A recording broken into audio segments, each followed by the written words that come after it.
Ассалаумағалейкум қазақ елі. Мен бүгін кезектегі жұмысымды аяқтадым. Бұл жерде мойка, бір шеттен таныстырайын. Бірінші мойка. Мына жерде кішігірім столешница, заготовочный қамыр салуға. Мынау 100 литрлік қазан етке.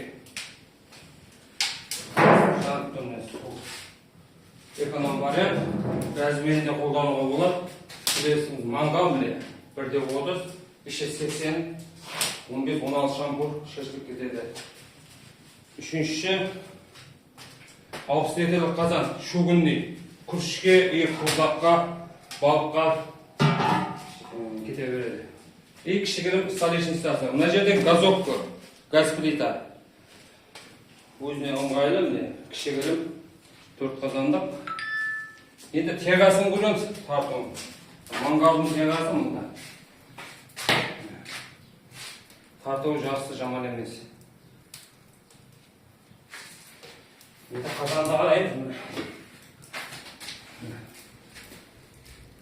100 литрлік қазан, тартымы жақсы, тегалары. Эконом вариант.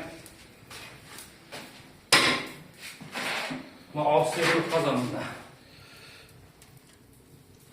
Тартымы жақсы. Кімге ұнаған болса, лайк, комментарий, тапсырыс қабылдаймыз. Ақтау қаласы, Жаңаөзен қаласы.